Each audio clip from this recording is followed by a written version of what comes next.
A paz de Cristo a todos. Os irmãos que estão em casa também, sejam muito bem-vindos, Deus abençoe. Muita gente acompanhando o nosso culto ao vivo agora. Durante todo esse dia, muitas pessoas vieram ao culto, não é? Cear uns com os outros e com o Senhor. E também muitos irmãos acompanhando o culto em casa. Deus abençoe, obrigado desse louvor, muito especial, gracioso, né? Vamos firme, muito bom, Deus abençoe vocês, coisa boa. Queridos, no quarto culto de hoje, eu gostaria de convidá-los já para nós ganhando tempo. Hebreus capítulo 10, versículo 38. Nessa noite eu quero falar sobre a fé que não retrocede. Obrigado, Dielo, pelos banners, muito bonito, não é? A fé que não retrocede. Hebreus capítulo 10, versículo 38. Então estou com data aqui, para que os irmãos possam estar acompanhando. Hebreus capítulo 10, verso 38. Mas o meu justo viverá pela fé. E se alguém se retirar, a minha alma não terá prazer nele. A minha versão diz: mas o justo viverá pela fé, e se retroceder, não me agradarei dele. Aqui diz: minha alma não terá prazer nele. E essa versão também diz, não é, se alguém se retirar. Essa é a palavra de Deus. Essa é a palavra de Deus. Mês passado eu conversei com vocês, fizemos uma série sobre atos de fé. E nós falamos muito com vocês sobre a fé que cura, a fé que liberta, a fé que salva, a fé que opera maravilhas. Despertou em nós essa coisa de usarmos da nossa fé. E algumas pessoas, no entanto, acham que fé é simplesmente um mecanismo, não é? Que uma força que a gente precisa ter para conseguir as coisas, não é? E fé, na verdade, é a certeza das coisas que não se esperam, mas a prova, a convicção das coisas que não se veem. Na verdade, fé não é esperança, porque a esperança é você acreditar, não é? Esperar que algo vai acontecer. Fé é a convicção que algo já aconteceu, já está acontecendo. Mas escute uma coisa, para mim, nos meus 47 anos de vida e vida cristã, porque tive o privilégio de muito cedo de ser criado nos caminhos de Deus, para mim a fé mais importante não é essa fé que opera milagres, embora operar milagres é importante, é valioso. A fé que cura, embora a cura é maravilhosa e é preciosa. A fé que nos faz conquistar as coisas, acho isso valioso. Essa fé que nos impulsiona, isso é válido. Mas para mim, a fé mais estruturante, a fé que todos nós precisamos buscar em Deus, e por isso esse tema, para fechar o domingo, fechar esses 4 cultos de hoje, por isso escolhi encerrar esse culto com esse tema, é exatamente a fé que não retrocede. Porque a fé que não retrocede, ela vai ser a prova do nosso discurso. Nós discursarmos e falarmos que a gente crê em Deus, que a gente confia em Jesus, quando tudo está bom, não é difícil. Não é difícil fazer. Quando, por exemplo, nós estamos, sermos corajosos, quando a gente tem um irmão mais velho. Corajoso quando a gente tem um irmão mais velho. No colégio, quando eu era criança, sempre tinha as funções. Eu, graças a Deus, sempre fui muito quieto, muito reservado.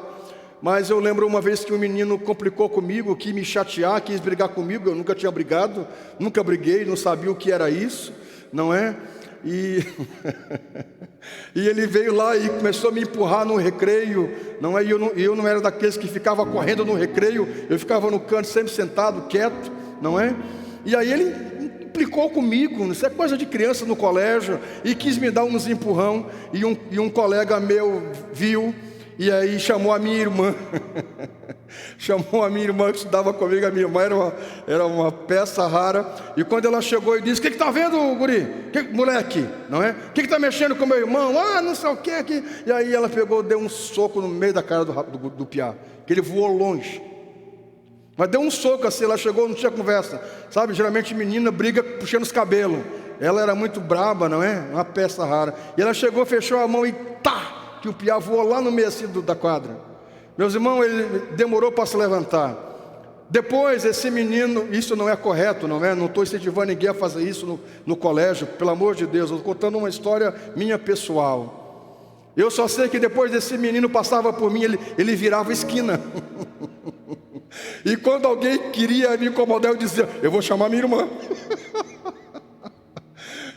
Eu vou chamar minha irmã, como eu não era do cedo da briga, então ela não levava desaforo para casa, não é? Ela era a filha do meu pai, então eu dizia: eu vou chamar minha irmã. Quando alguém me chateava, eu dizia: eu vou chamar minha irmã. É muito fácil a gente se confiar quando tem um irmão, não é? Para proteger. Não é difícil quando nós aqui no meio da igreja, a psicologia chama isso de processo grupal. Quando levantamos as mãos, nos reunimos e dizemos: nós vamos vencer. Todo mundo, amém, que assim seja, glória a Deus. Esse processo grupal que inclusive nos arrepia, nos emociona, nos impulsiona. E a gente diz: nós vamos vencer. Fazemos isso no calor das nossas emoções. Todo mundo empolgado, emocionado. O dilema, eu quero ver. Nós temos fé genuína. É quando nós estamos sozinhos. É quando estamos sozinhos. Eu nunca vou esquecer do dia em que nos reunimos no lugar para orar. Alguns irmãos, alguns homens, como fizemos há 2 sextas atrás, para irmos orar lá na chácara do irmão Valdemar, não é? Eu queria um monte, um espaço na natureza. Fomos orar lá. Eu gosto disso. E em São Paulo isso, não é? Nós fomos nós nos reunimos alguns irmãos. E aí antes de nós subirmos o monte, eles começaram a contar histórias de, sabe, que lá no monte não sei o que, as folhas pegavam fogo, era muita unção, e cada um tinha uma história para contar, e cada um era mais ungido que o outro. Eu fiquei, era uma turma de homens, e cada um mais empolgado que o outro, não é? Todo mundo. E aí tinha um que contava mais testemunhos, que viu isso, que viu aquilo, que viu o anjo, e que tinha intimidade com Deus. E todo mundo: oh, que coisa, não é? E aí quando foi para subir o monte, não é? Ele foi o primeiro da fila que foi subir. Nós estamos subindo, e era monte mesmo, não é? Alto. Meus irmãos, eram 6 homens, 7 homens, rapazes, não é? Não era homem, eu era solteiro ainda na época, rapazes. E aí aquele mais ungido foi na frente, bem ungido, bem galo. No meio da subida do monte, alguma coisa lá na frente se levantou. Alguma coisa lá na frente, nós só com uma lanterninha aí. Eu estava no meio deles, não é? Eu não ia nem na frente nem atrás, eu ia no meio. E nós estávamos aqui subindo, tal, todo mundo, glória a Deus, cantando, subindo para o monte, os jovens. E aí lá na frente, alguma coisa no meio assim do mato deu uma levantada e fez um barulho. Meus irmãos, quando aquele troço levantou lá, que fez um barulho, o rapaz mais ungido foi o primeiro que debandou. Nós não vimos mais ele. Eu não sei onde ele foi parar. Dali a pouco ele disse: oh, tem um negócio ali, vai! E saiu correndo. E daqui a pouco todo mundo correu. E eu fiquei assim: pai, eu também vou correr, não é? Eu não vou ficar para trás. Todo mundo correu. Aquele mais ungido foi o primeiro que debandou. Foi o primeiro que desapareceu. E eu disse: e agora, como é que eu vou fazer? E eu saí, fui procurar alguém também. E dali a pouco nós paramos assim, tinha outro rapaz comigo. E eu digo: mas o que houve mesmo, não é? Tu tem uma lanterna? Tenho aqui. Aí apontamos assim, sabe o que era? Era um cavalo que estava no meio do mato. Não pode ser verdade. O cara mais... Nós não achamos mais esse rapaz. Nós terminamos, nós nos juntamos depois dos outros.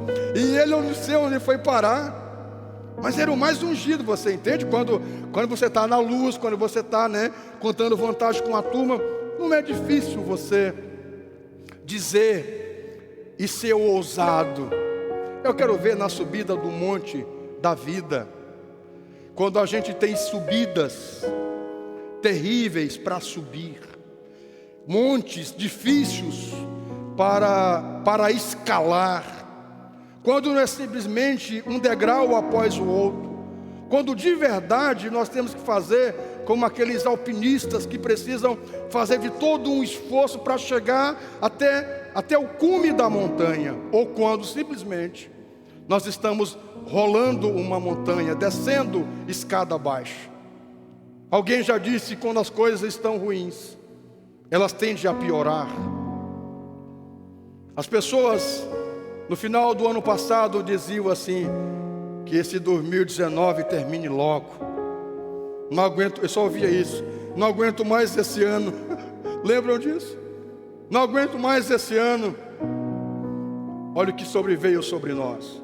É disso, meus irmãos, que quero tratar com você nesta noite, desta fé que realmente não retrocede, porque para mim a fé mais importante é essa fé que para além do discurso, é essa fé que quando chega o dia mau, quando chega a noite tenebrosa, quando nós estamos diante de um corredor, de uma UTI, e uma pessoa querida nossa está entre a vida e a morte, e estamos sozinhos lá, e não tem um pastor para orar pela gente, não tem ninguém para estender a mão, não tem ninguém para dizer assim, eu estou contigo, meu amigo. Nós estamos lá sozinhos no corredor frio, intercedendo pelo ente querido nosso, que está entre a vida e a morte. Eu estou dizendo desta fé, que quando a gente abre o envelope do exame, e a gente está torcendo para que o resultado do exame não seja um resultado desfavorável, e quando a gente menos espera, o resultado que a gente começa a ler, e aquele resultado desfavorável. E agora? Onde é que está a nossa fé? Onde é que está a nossa suposta unção? O nosso suposto poder? É dessa fé que eu quero trazer para vocês nessa tarde, nessa noite. Dessa fé que quando, para além de estarmos cercados de amigos, de irmãos, e todo mundo é nosso parceiro, e todo mundo é nosso amigo, e todo mundo diz, vai lá, que bom, você é querido, você é lindo, você é maravilhoso. Eu quero saber dessa fé, quando a gente procura um amigo, quando a gente procura um irmão, e a gente não acha ninguém.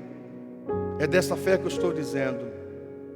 Dessa fé que quando você bate, não dessa fé que quando eu e você batemos no bolso, e o bolso está tranquilo, quando é só pegar um aplicativo e transferir de uma conta para outra valores. É fácil ter essa fé que quando você tem garantias, mas a fé genuína que não retrocede é quando a gente procura nas gavetas as moedas, os trocados, e não encontra nenhuma moeda perdida. Nós não temos aquela coisa das moedas, dos dinheiros perdidos dentro do carro. Não tem isso, porque estamos passando uma luta financeira. Como é que nós reagimos diante dessa crise? Como é que a gente consegue se manter fiel dizimista quando a gente só tem mais para pagar, para dar, do que para receber? Como é que a gente se mantém fiel a Deus quando o que apresenta-se é diferente da proposta, da promessa de Deus? Nós teremos essa fé genuína, essa fé que me mantém de pé, essa fé que não me faz recuar, ou com facilidade a gente volta atrás? A gente faz como disse a mulher de Jó. Sabe de uma coisa, meu amigo? Eu acho que o seu caso não tem o que fazer. Sabe o que você tem que fazer? Você tem que amaldiçoar o seu Deus e morrer, retroceder. Não adianta seguir com confiando, esperando em Deus, amaldiçoa a Deus e morre. Sabe, para a mulher de Jó, quem sabe talvez fosse favorável enquanto ele tinha, embora alguns, os mais estudiosos, vão compreender a ação dela, porque ela perde tudo junto com ele, ela perde os filhos junto com ele, ele está fedendo, cheio de úlceras pelo corpo, e ainda assim ela está ali. Os mais estudiosos da Bíblia dão um desconto para a mulher de Jó, porque quem sabe outras mulheres numa situação muito menor do que a de Jó já teria abandonado ele. É num momento de grande estresse, e ela não fala que vai deixar ele, ela fala para ele deixar a Deus, porque para ela o castigo que Jó está enfrentando é um castigo dado por Deus, só pode. E essa é outra dinâmica também, quando inclusive os outros pensam que você está passando alguma coisa, porque é Deus que está te punindo, porque é Deus que está te castigando, porque você é um pecador, porque eu sou um pecador, então é Deus que está punindo, e é por isso que perdeu o desemprego, sabe? E isso que é uma das coisas piores, quando não há de fato genuinamente em nós pecado ou dívida, e tem os julgadores que dizem, é porque você é pecadora, e quem sabe tem uma brecha na sua vida, como fizeram os amigos de Jó, e é por isso que Deus não te abençoa, e é por isso que você está passando isso. Veja, eu quero saber dessa fé, quando não há mais alguém que aplaude a mim e a você, mas que ao contrário, acusam, apontam o dedo. Esta semana eu contei para um amigo, dizendo que quando começamos a igreja, a 18ª aqui do outro lado, eu, a pastora, o Mauro e a Fátima, nós 4, e ele veio porque quis vir, nem chamei ele, só peguei a minha mulher. Meu pastor na época disse assim, eu não tenho dinheiro para te dar. Eu disse, eu não quero, nem o meu salário do mês ele me pagou. Eu disse, porque eu vim de São Paulo para pastorear uma igreja, e chego aqui e não tem igreja. Eu digo, meu amigo, minha igreja em São Paulo me dava na época só de gasolina R$500 para abastecer o meu carro, para me atender a minha comunidade, e aqui R$500 é o meu salário, não por nada, mas eu trabalho das 7h30 da manhã às 11, de segunda a segunda, e não é por causa de trabalho, é por causa de um acordo. Eu era pastor titular e vim para ser titular, e me submeti para ser auxiliar. Só que o Senhor disse 3 meses, eu estou 3 anos. O Senhor precisa honrar com a sua palavra. Mas eu não tenho igreja para te dar, então eu vou começar uma. Só quero a sua permissão. E eu vim com a minha mulher, só com a nossa Bíblia debaixo do braço. Se eu estivesse numa empresa com carteira assinada, pelo menos um fundo de garantia eu teria, pelo menos seguro-desemprego eu teria. Mas toda a minha vida eu sempre dependi de Deus. Então eu vim só com a minha Bíblia, nem com o salário do mês eu vim.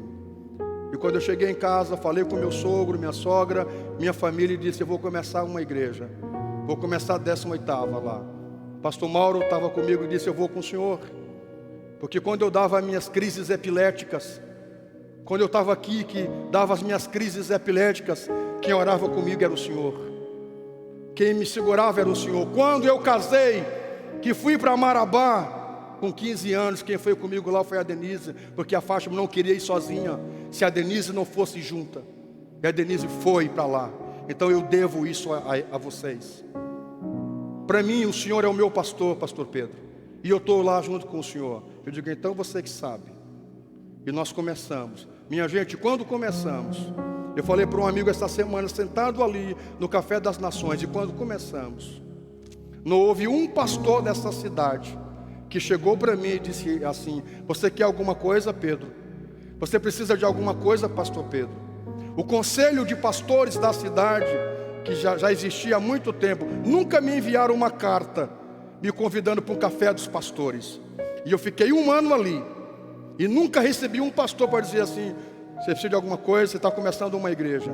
Muitos pastores eu já ofereci ajuda, já ajudei financeiramente inclusive, já cedi a igreja. Agora esses dias mesmo, uma igreja veio a mim que não tinha salão e disse: o senhor empresta a igreja? Eu digo: eu empresto, claro.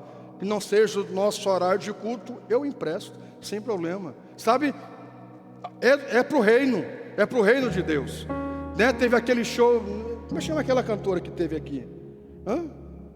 Gabriela Rocha, não é? Que ia ser lá na costa da montanha, deu um transtorno lá, um inverno terrível, não tinha onde colocar gente.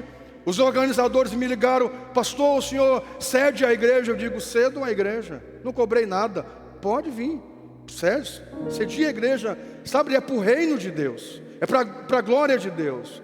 Eu disse a um colega esta semana, sentado ali no café, eu fiquei um ano ali, enquanto era a igrejinha, que cabia 120 pessoas dentro, 120 cadeiras, embora, para quem se lembra, há 15 anos atrás, nós tínhamos 120 lugares, com 300 pessoas no domingo. Você sabe o que é isso? Caber um salão, 120 pessoas, mas da frequência do domingo à noite ser 300 pessoas, nós tínhamos 150 ou 160 pessoas na avenida, que ficava dessa parada ao Ivo. As pessoas ficavam do lado de fora. Hoje se encher aqui, como está acontecendo agora, nós temos o anexo Cristal, que cabe aqui 200 pessoas. Nós temos o anexo Rubi, agora diminuiu porque nós dividimos e fizemos o coletivo, mas cabia 200 pessoas também. Então, nós temos espaço para muita gente. Só aqui dentro cabe 1.100 pessoas. Então veja, mas quando eu estava lá, com 120 cadeiras no começo da igreja, um ano, não apareceu uma carta me convidando para o café dos pastores. Não apareceu um pastor para orar comigo. Quando eu construo aqui, quando nós construímos essa igreja, no primeiro mês, eu recebi uma carta convite para o café. Eu digo: nossa, sabe, aí é fácil. Eu quero ver quando a gente começa sem nada, e ter pessoas para chegar e dizer assim: eu estou do seu lado, eu estou com você. E quando a gente está numa condição favorável, aparece amigo de todo lado. Eu estou falando dessa fé que nos faz resistir quando nós estamos sozinhos. Inclusive quando a gente pensa que até Deus nos deixou, que até Deus nos abandonou, porque a crítica do outro, o apontar do outro é tão grande que ele faz acreditar em nós que estamos passando alguma coisa, porque nós somos devedores mesmos, porque somos pecadores mesmos. E se nós não tiver uma fé estruturante, a gente passa a acreditar que o que estamos passando é por culpa nossa, que temos que passar. E não entendemos que o que estamos passando, de alguma forma, é uma luta para nos fazer melhor, para nos trazer algum ensinamento, porque a vida consiste mesmo em luta. Eu estou dizendo dessa fé que no meio de tudo isso lhe dá mecanismos para você se manter, para você estar firme, sabe, para você ter esperança e confiança de que em algum momento isso vai passar. Em algum momento Deus vai preparar uma mesa para você. Sabe, eu acredito que a fé importante e estruturante é essa fé que te faz ver a Deus, que não te faz ouvir as críticas, que não te faz ouvir os levantes, olhar para Jesus, como diz a canção que nós cantamos, o autor da vida, e crer que enquanto agora você passa uma desonra, você espera tanto em Deus que vai chegar o dia da sua honra e da sua mesa preparada. Você pode aplaudir a Ele, o faça com alegria.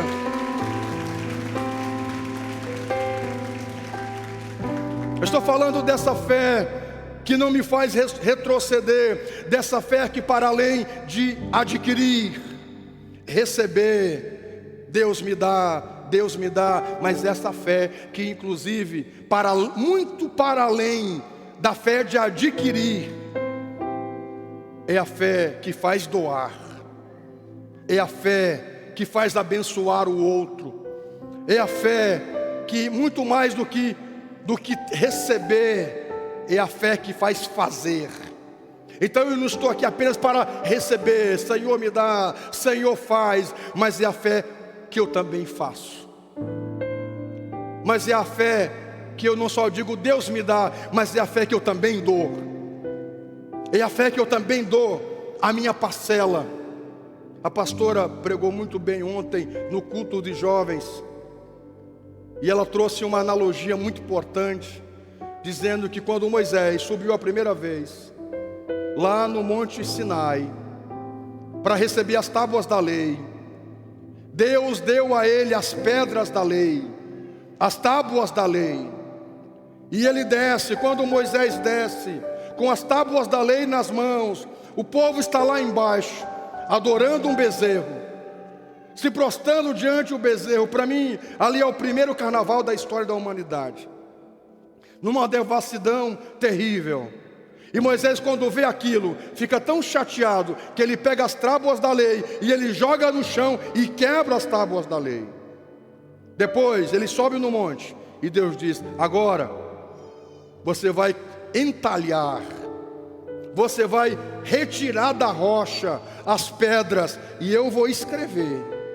Mas você vai ter que entalhar a pedra, você vai ter que tirar a pedra, a sua parte você vai ter que fazer. Eu vou escrever nas pedras, mas você vai tirar as pedras. É dessa fé que eu estou dizendo. Não é a fé que eu salvo a mim mesmo. Não, eu não posso salvar a mim mesmo. Nós não podemos salvar nós mesmos. Quem salva nós, quem nos salvou é o Senhor. Quem nos salvou foi o Cristo, foi o seu sangue. Mas quem deve permanecer firme é você. É você que deve e eu resistirmos às astutas ciladas do diabo. É você que diz: não, eu preciso ir, eu não posso parar. Eu preciso lutar pelo meu sonho, eu preciso lutar pelos meus projetos, eu não vou desanimar, eu não vou retroceder. Isso cabe a você. Às vezes nós queremos que Deus chegue para nós e diga: vai, meu servo, que eu sou contigo. Mas às vezes, meus irmãos, nós precisamos usar essa voz que nós já temos, que é a voz do seu interior, que precisa dizer para você: você não pode desistir, você não pode parar, você não pode voltar atrás, você chegou até aqui, por que você quer retroceder? Por que você quer voltar atrás? Você tem essa voz dentro de você. Você pode aplaudir o Senhor? Vamos lá, faça isso com alegria. Nessa noite é como aquela canção que diz: segura na mão de Deus e vai.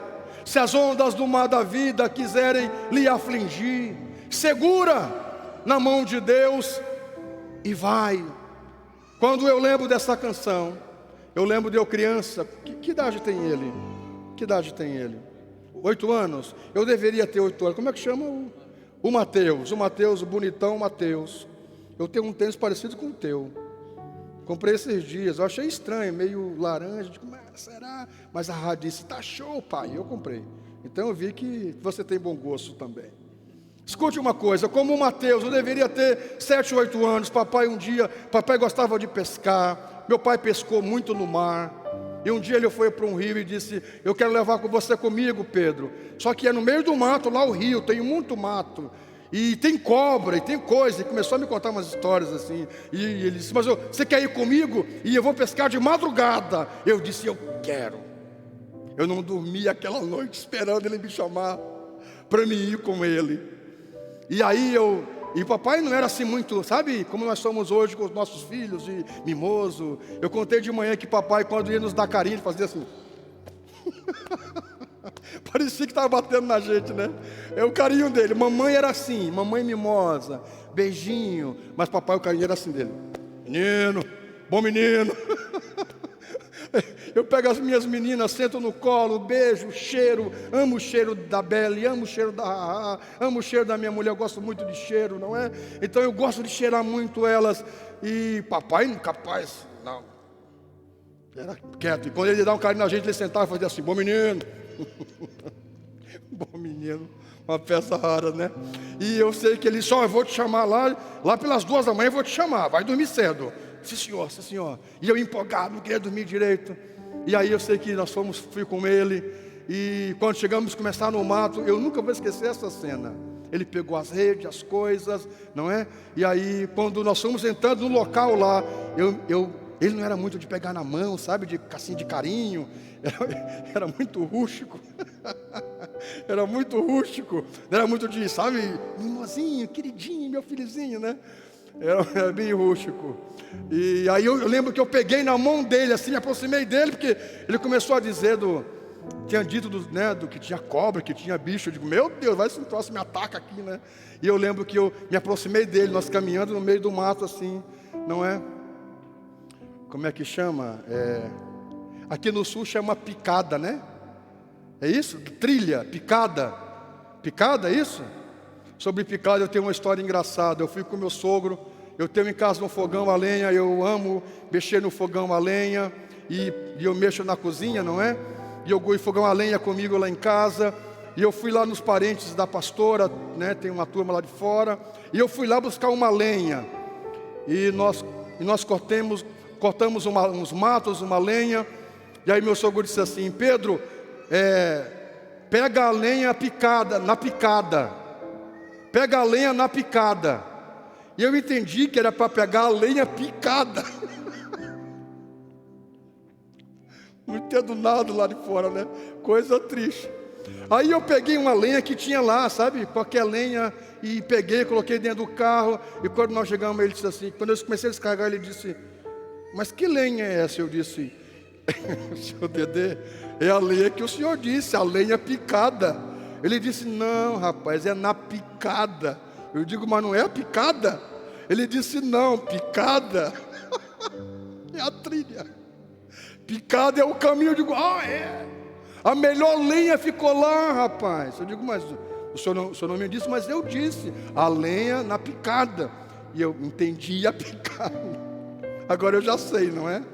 E eu lembro que nós estávamos na picada, na trilha, e eu com medo, me aproximei dele, peguei na mão dele. Papai, um homem grande, quase 1,90 m, a mão desse tamanho assim. Eu peguei na mão dele, e ele me olhou assim, achou engraçado, não é? Ele não era de pegar na mão dos filhos para caminhar. E ele pegou na minha mão assim, me segurou firme na mão. E eu senti uma confiança muito grande.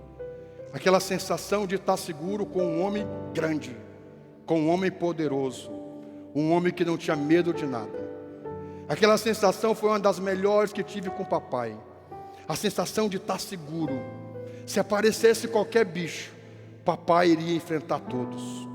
Papai iria pegar pelo pescoço, porque ele não era um homem medroso. Então quando eu peguei na mão dele, assim que eu fui me chegando, ele me olhou assim, nós caminhando, ele me pegou assim e deu uma risadinha. E ele foi muito firme assim, e eu disse, que homem! Nossa, papai é um baita homem. E eu me senti muito encorajado, eu ficava pensando, o que aparecer aqui, papai vai pegar. É disso que eu estou dizendo. Oh, igreja do Senhor. Nessa noite o Espírito Santo diz para você, segure na mão do seu pai. Segure na mão do seu pai. Segura na mão de Deus. Se você está no meio de uma trilha, cheio de espinhos, cheio de inimigos, adversidades, ou você tem o seu pai.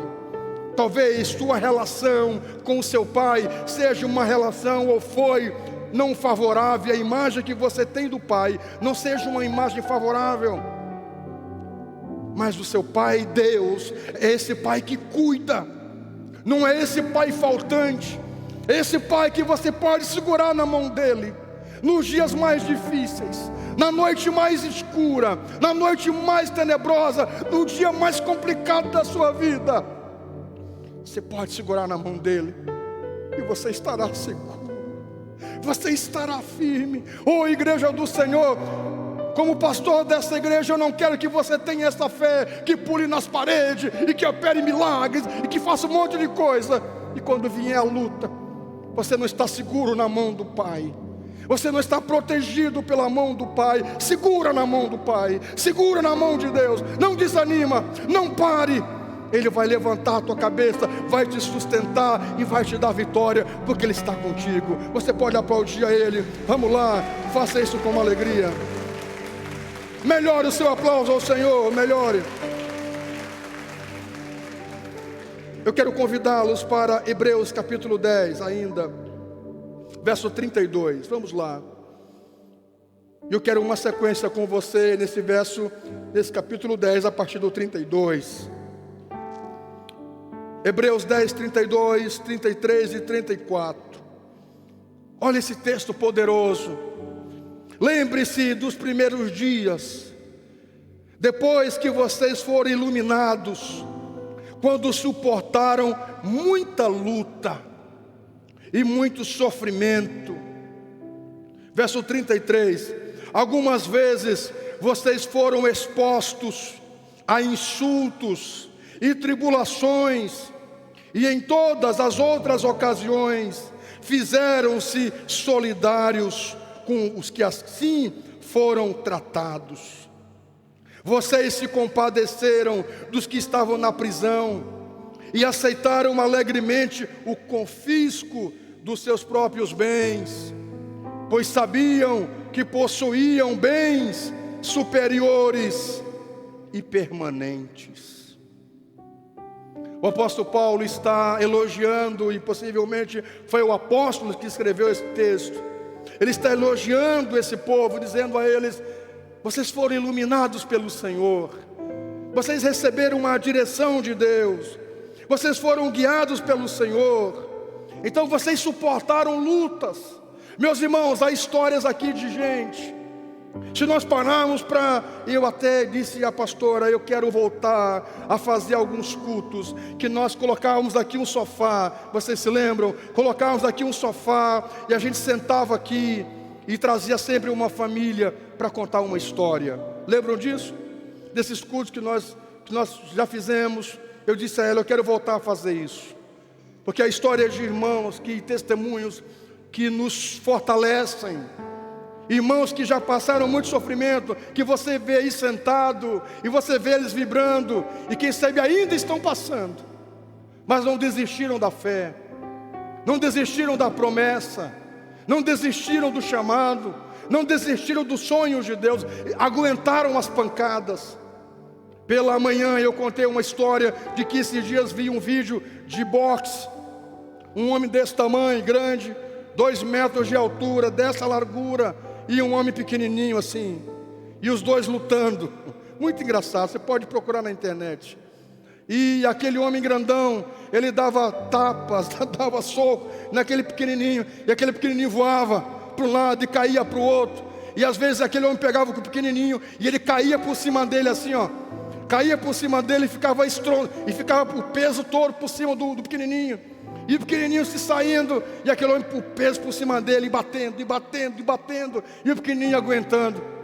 Chegou uma hora, lá era 10 round, não é? E lá no 7º, 8º, o grandão bateu muito no pequenininho, até que o grandão cansou. O grandão não caminhava mais no ringue, de tão cansado que ele estava, de tanto bater. E o pequenininho, não é, apanhou, todo machucado. Mas chegou uma hora que ele se afastou assim, ó, deu uma afastada. Se você vai retroceder, se você vai recuar, tem que recuar para dar um salto maior. Você não pode recuar, retroceder para ficar lá. Às vezes, escute isso, Deus nos permite retroceder. Deus nos permite retroceder para nós avançarmos mais. Eu lembro que o pastor Mauro, quando morava com a gente aqui em Santa Maria, ele construindo a casa dele, aqui, a primeira casa aqui, não é? Ele tinha um carro bom na época. Ele disse: pastor, eu tinha um carro novo, bem novo. Ele disse: o que é que você acha? Eu preciso vender esse carro para poder investir na casa, mas vou comprar um carro bem simples, só para mim andar. Certos irmãos não vão falar de mim. Eu disse: você vai comprar com que dinheiro? Com o da igreja ou com o seu? Ele disse: claro, né? Eu sou do quartel, recebo meu salário, o senhor sabe disso. Eu digo: então, você não deve a sua vida para os outros. Nem eu, que sou assalariado da igreja, quando eu decidi comprar um carro como faço, eu não devo nada para ninguém, porque eu tenho um salário. É justo. Você não precisa ficar, não é, temeroso com ninguém, porque você tem a consciência limpa. Mas pastor, eu sou pastor da igreja, e aí o meu carro vai ser bem simplesinho. Eu disse: você vai recuar para dar um avanço maior, Porque a gente compra carro quando você tem uma base. Porque carro não é investimento. Você compra um carro, você nunca vê um judeu fazer essa analogia doida. Tem um carro, mas não tem uma casa. Chegou um cara uma vez lá em casa para comprar minha casa. Minha casa está à venda e a minha intenção é investir aqui na igreja também, não é? E o cara chegou lá em casa, um médico. Chegou lá em casa para comprar minha casa, papeou comigo, conversou, ele disse, eu quero dar esse carro. Na época era um X6, recém tinha comprado um BMW X6. Sabe quanto valia o carro? 500 mil. Eu disse, você tem um carro de 500 mil e não tem uma casa? Ele morava de aluguel. Eu disse, estranho. É a sua vida, não é? O meu conceito de vida é outro. Mas eu achei muito engraçado aquilo. O homem tinha um carro de 500 mil, mas não tinha uma casa. E no negócio queria dar o carro. Eu digo, não quero. Não quero. Eu nem andaria no carro de um valor desse. Você pensa na manutenção como o bom judeu que sou? Não, a gente já calcula tudo, não é? Não, capaz. Nunca andaria, sem necessidade. Não tem porquê. Sabe, eu disse, daqui a uma semana nós vamos voltar a conversar. Esse seu carro já vai valer menos e a minha casa só vai aumentar. E de fato, eu disse, não quero carro no negócio. Não desse valor, pode até ser um outro apartamento, um outro terreno, mas não carro. Mas eu achei aquilo muito engraçado, não é? Carro você compra hoje, valoriza hoje. Mas o terreno não, mas o outro patrimônio não. Eu disse para o pastor Mauro, você vai recuar para dar um salto mais na frente. Então você pode comprar debaixo da bênção. O senhor acha correto, pastor? Eu digo, claro, a sua casa daqui a alguns dias vai valorizar muito. Mas se você comprar o carro novo e não investir na sua casa, que você está construindo, não é sábio? Amém, pastor. Fique em paz, querido, eu disse para ele. E ele de fato comprou um carro muito simples, que até a roda andava sozinho. Já lembra da pastora Fátima eu pregar essas histórias? Não sei se você lembra que a pastora Fátima foi fazer uma visita um dia e dirigindo, quando viu a roda, saiu do carro. Passou pela lombada e a roda foi lá para frente. Deus o livre, não é? Escute uma coisa, queridos, mas aparentemente parece que ele retrocedeu, parece que ele recuou, mas na verdade ele recuou como uma estratégia. Se você recuar, se você retroceder, deve ser para dar um salto maior, mas não para ficar parado. Aparentemente você pode retroceder, mas é uma estratégia. Você está recuando para pegar um impulso. E escute, e é isso que Deus faz na nossa vida. Às vezes Deus nos puxa, como alguém puxa um estilingue, e puxa o estilingue, mas puxa para dar um impulso. Algumas pessoas estão olhando e parece que você está perdendo, e parece que você está retrocedendo, mas você está avançando. Meus irmãos, teve irmãos meus que disseram para mim assim, você está retrocedendo, Pedro. Você só cuidando da mamãe, só cuidando dela. Nenhuma moça vai querer casar com você. Você às vezes perde o ano, e às vezes eu perdi o ano. Eu nunca fui reprovado, mas teve uns 3 anos assim, um atrás do outro, que eu perdia o ano, porque eu tinha que estar com ela nas cirurgias, porque ela morava comigo. E aí eu perdi aquele ano, eu tinha que fazer tudo de novo. E aí o irmão meu disse assim, você deve deixar a mãe com as meninas. Você está retrocedendo. Você nunca vai ser ninguém enquanto estiver com ela. Parecia que eu estava retrocedendo. Ele disse, esse meu irmão disse, você não vai ser ninguém enquanto estiver com a mamãe. Você está ficando para trás. Você não está conseguindo estudar. E parecia que eu estava perdendo, que eu estava retrocedendo. E aí ele disse, nenhuma moça vai querer casar com você. Nenhuma moça vai querer uma mulher cega do lado. Nenhuma moça vai querer. Eu disse, pois é, meu irmão. Então eu não vou casar. Porque a moça que Deus me der vai ter que amar a mamãe. E vai ter que ficar com ela, porque eu não vou deixar ela. Porque eu acredito que a Bíblia diz que deve honrar pai e mãe. E eu assumi o compromisso com ela, de cuidar dela. E ela quer ficar comigo, o que eu posso fazer? Então eu tenho que cuidar dela. Ele disse, você não vai ser ninguém na vida enquanto estiver com ela. Parecia que eu estava ficando para trás. Fiquei com a mamãe. E passou ali uns anos. Encontrei a Lemoa. Casamos. Quando eu cheguei de Marabá, que cheguei em São Paulo, sentei com a mamãe e disse assim: mamãe, encontrei uma moça lá em Marabá. Eu ouvi ela e gostei dela. E Deus disse: qual o nome dela? Mamãe disse: qual o nome dela? E eu disse: Denise. E a mamãe, cega, lá em São Paulo, parou e disse: é o Espírito Santo, é uma pessoa de Deus. Que coisa boa, não é? Mãe cega assim, parou assim e disse: é uma moça de Deus. Você já conversou com ela? Eu disse: não conversei. Ela disse: então ore. Que coisa boa isso, não é? Um ano depois, já namorei, em 9 meses namorei, casei, moramos em São Paulo. Pensa uma amizade maravilhosa. Mamãe amava a pastora, vocês sabem disso. Mamãe morreu nos meus braços. Meus irmãos, e com minha mãe eu consegui me formar na psicologia. Hoje eu já tenho 2 graduações, já estou no mestrado na teologia. Eu faço uma pós em psicanálise. E esse meu irmão que disse isso já partiu dessa vida com apenas o 2º grau.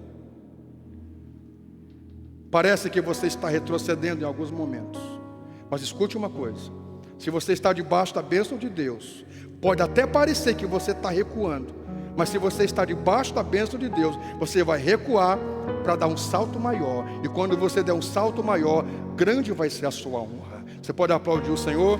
Faça isso com alegria. Oh Espírito, oh Espírito Santo, aleluia. Por fim, eu quero ler com vocês o Mateus capítulo 10, verso 16 a 22. Mateus 10, 16 a 22, que diz assim: eu estou enviando como ovelhas no meio dos lobos. Portanto, sejam astutos como as serpentes, sem malícia como as pombas. Tenham cuidado, pois os homens os entregarão aos tribunais e os açoitarão nas sinagogas deles por minha causa.